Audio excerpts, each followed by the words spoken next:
Have you ever wondered how is it that people can tend to think about life and think about things from a negative point of view?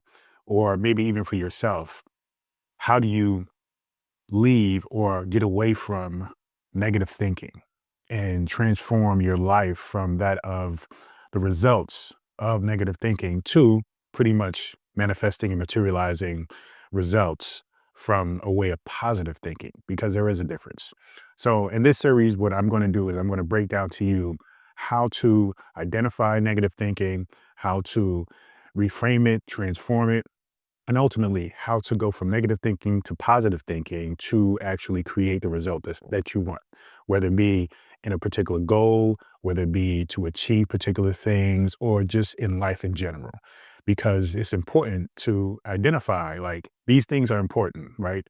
Thinking about how to focus, thinking about concentration, thinking about emotions and how to direct your emotions, even how to approach thinking in a way that is productive toward you getting and creating a lifestyle or the thing that you want. So when we think, we have to make sure that our thinking is directed toward the outcome that we desire versus the outcome we don't desire. Because that which you think about actually amplifies, right? It gets stronger, it gets bigger. So you have to be mindful about directing your mind toward that which you want. So let's get into it. What is negative thinking? Now, when we think about negative thinking, we think that it's very simple to identify and to understand, and that it is the same for everybody. And it really isn't. It's really unique to everybody because it is a subjective point of view as to how to approach or think about either what's going on in one's life, what one person wants, and basically how you're going to achieve it, if you're even going to achieve it, right? So you have to acknowledge that negative thinking, even positive thinking, is a subjective point of view because what could be negative to me may not be negative to you. All right. Depending on where we are in life, our goals, our experiences, and the things that, we find are important to us. So you have to really understand the importance of identifying what is negative thinking for you. When you recognize what is negative thinking for you, then that sets you on your way of identifying it and then transforming it. But first, you must understand that negative thinking for you is ultimately a thought process that aligns with what you don't want. You see, when you understand that you are constantly thinking about the thing that you don't want, or a way of being, or an existence, or a reality, or a action that you don't want to take, even triggering emotions that you don't want to have, then you are leaning toward having negative thoughts, right? That's what can be identified as having a negative thought. So it is important for you to take a look at, okay, well, if these thoughts that I'm having are negative, then how do I jump from negative to positive, right? And so that goes into reframing and just changing, okay, if this is something that I'm feeling that I don't want, that I identify doesn't make me feel good, doesn't make me feel fulfilled, doesn't inspire me, doesn't motivate me, but in fact, it depresses my energy. It makes me feel sad. It makes me feel depressed. It makes me feel like I have no energy, tired, fatigued. Then that isn't your highest potential, right? That isn't who you truly are. We got to understand that you are a creator. And your job in life is to create, right, the things that you desire, but more importantly, to create your purpose, to create a life that is an expression of who you truly are, right? Your consciousness. And when you identify those things and you place those things together, you recognize that, okay, your way of thinking is the road, right, or the pathway that leads you along this journey. And if you are taking this path from a point of view that is, coming from a dire or a very like low vibrational, discouraging energy, first off, the path is not going to be enjoyable. You're going to feel miserable at it. You're going to feel like you're not getting anywhere. You're not going to enjoy the moment for what it is. You're not going to enjoy life, for what it is. And you're not going to be able to see the beauty of the exchanges that you're having with people and things and events. You're going to just continue to move forward from a place of lack, from a place of depression. And that's just not a way to live your life. So you have to learn to transform this way of thinking toward a way of thinking that supports the truth of reality, the truth of this universe, the truth of you, right? That you are an abundant being, you are divine, you are amazing, right? And so when you acknowledge that you are unique, right? You are special. When you acknowledge all those things, you realize that there is purpose behind you and that you are needed. You are desired in this universe. That is why you are here. And so the first thing you have to do, though, is to identify these negative thinking thoughts, right? And you simply do that by practicing what I like to call self-awareness. Self-awareness, though, is something that we often take for granted because we do not really take time to be with ourselves. We do not really take time to have a conversation with yourself. And when I mean a conversation, I'm talking about an internal dialogue. You know, remember, there are many different layers and aspects of who you are. The biggest ones, right, is the consciousness, your consciousness and your ego. Then you can go deeper into thinking about conscious mind, the part of your mind that analyzes everything that you're seeing, your subconscious mind, that's the part of you that takes on habits from the conscious mind and what your conscious mind is constantly thinking about, right? That is then stored in your subconscious mind as a habit, right? As something that you just do and you're programmed to do. And then there's other layers of who you are that creates the whole picture, right? The whole spectrum of you. And so when you are having this internal dialogue, you are basically communicating with all aspects of yourself and making sure that all aspects of yourself are acknowledging one another, understand one another, but more importantly, are in alignment or in agreement with one another, that they are not conflicting with one another, right? And that happens a lot for most of us, especially with consciousness and ego. Many people even think you have to kill the ego in order for your consciousness to grow and be at its purest and most highest potential. But the ego is important, right? Especially in this physical world. So you have to be in communication with yourself and you have to be able to observe yourself. And self-awareness is the practice of just paying attention to what's going on in your mind, in your body, in your spirit. So that way you can say, well, this doesn't feel right. This feels great. This feels amazing. And then you can direct and tell yourself to follow that which feels great and feels amazing. But you have to identify what doesn't first.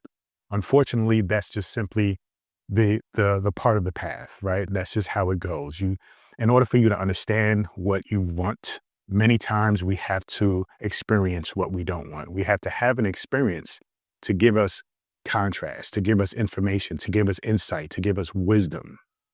And that wisdom is directly connected with your consciousness, right? Because you may find something, you may experience something, you may have something that maybe you thought would be interesting to have, right? To experience. But you find for you, for some reason, it doesn't resonate with you. You don't like it. It doesn't make you feel good, right? So you decide and you understand that, okay, this isn't for me. But somebody else may be completely happy and fulfilled with that thing. Okay. And it may completely resonate with them. And this is why it's important to understand to not compare yourself, not compare and think that we're all the same. Not think that, okay, what this person likes, okay, I must like it too. It must be amazing as well. Yeah, you can try it, you can explore, you can experiment, but because they like it does not guarantee that it is for you as well. So be mindful about comparing yourself and thinking that one person's happiness and fulfillment is directly tied to yours. So you have to understand that self-awareness is really an ownership of who you are and really acknowledging that you are a individual. Okay. Yes, we are all connected. We're all one, but this is why it's important to understand the ego. The ego is the part of you that identifies as self, right? Identifies as you are different. You are a separate and different spark from that divine energy or that divine source we often call God, right? And so you are having a different experience. You are designed to have a different experience. So that means that different things are going to resonate with you, and that's okay. Okay. So you have to look for what that is for you. You have to learn to identify what resonates with you. You have to learn to have the conversation with yourself and say, okay, this I like, this I don't like, this makes me feel good, this doesn't. And when you start doing that, then you can identify the ways of thinking that align with those ways of being, right? Those results. When you identify, okay, if I am thinking negatively, meaning I am not thinking in a way that supports my happiness, my joy, then it is going to result in me having an experience that doesn't align with my higher self. So you must understand the importance of your thinking, how it connects with things like your emotions, and ultimately your actions. You have to understand that your thoughts are reflections of your consciousness and your ego, right? So you have to understand that many times when your ego is leading you and you're driven by your ego, you're led by your ego, which is the quote unquote darker aspects of who you are. It isn't the bad version of who you are, though it can express the negative quote unquote bad aspects of who you are and how you're living and expressing yourself. You want to understand that when you are being led by the ego, many times the ego, because its purpose, its essence is to separate and even protect you from harm, right? And so when you are thinking about being led by the ego, it is going to likely come from a place of negativity because it is identifying problems. It is identifying fears and issues and things that can result in you getting hurt either emotionally, physically, and then it is going to point that out to you. And if you are constantly being led by the ego, then that is going to result in constant, perpetual negative ways of thinking. But if you are led by consciousness and understand that you are divine and complete being, right? This is the quote unquote positive aspects of who you are. This is the true reality of who you are. Then you understand the oneness that you are connected and one with the universe, with quote unquote God. And therefore, there is nothing to fear, right? Because even in physical death of our bodies, we do not cease to exist. You still continue on. So there is no quote unquote death of the spirit. There is only just transformation from one form to another. So when you understand that, then you come from a place of thinking in abundance, right? Thinking about prosperity, thinking about love, thinking about, you know, being present in the present moment, right? Gratitude. And then that sends you on another trajectory of experiencing life from a place of beauty. So you have to understand that consciousness results in positive thinking because that is the positive vibration of who you are. That is the positive aspect of who you are. Whereas ego, though again, and I want to stress this, ego isn't bad and it isn't evil, but it represents the negative, right? The opposite, the other side of the spectrum of who you are. It represents a lower frequency vibration, right? Remember, in all of the universe, you have to have the contrast of two opposing or opposite things because that means balance. So the ego must be there in order for consciousness to be experienced. Consciousness must be there in order for the ego to be experienced. They cannot exist without the other. And if they cannot exist without the other, then one cannot be bad or evil or, something that we need to get rid of, right? Rather than just keep the other one. So just be mindful about that. But you want to be in a place of understanding that it's about balancing and managing both aspects of who you are in order for you to be able to transform your negative thinking into positive, which will result in you seeing that along this journey that you're on, it is simply a matter of pointing yourself in the right direction, knowing that you are a creator. And so when you decide, when you go in the right direction with this mindset of positivity, creating everything that you desire, creating your purpose, coming into understanding of who you are is just simply part of the process, right? It just simply happens. But you have to manage these negative thinking, negative thoughts, and this negative way of being and thinking. Okay. So it's important to understand the dynamic of the contrast, right, of consciousness and ego. And in order for you to tap into this power to create whatever you want to create or desire to create, you have to practice self-awareness. You have to check in with yourself. You have to have conversations with yourself. It's very important to be still and to be alone in moments of time. And really, and when I say alone with yourself, take a walk. Simply just sit in quiet in silence. If you take a walk or if you go for a jog, don't wear music because that's still somebody else's thoughts running through your mind, right?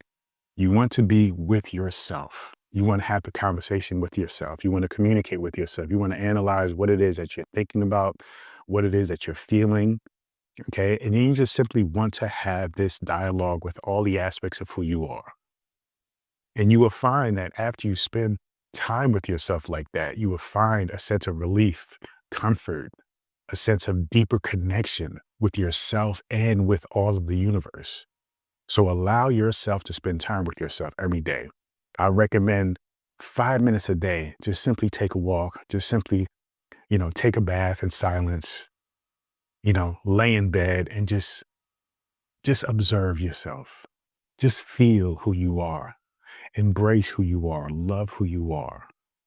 Okay. When you do that, then you allow for a safe space for all aspects of who you are to actually state and say what it is that it's feeling and going through. You are allowing, you are listening from a place of non-judgment, and then you are just being there. Okay. And then you are directing the conversation toward one of recognizing the quote unquote negativity that's going on in your mind. And then you are beginning the journey of actually transforming that, reframing that into positive thinking, which will ultimately result in your transformation toward being who you truly are, the creator of your reality. Thank you so much. Feel free to go to drabundant.com, subscribe to my daily newsletter, get access to this free ebook, and so much more. Continue to join me on this journey. Peace and abundance always.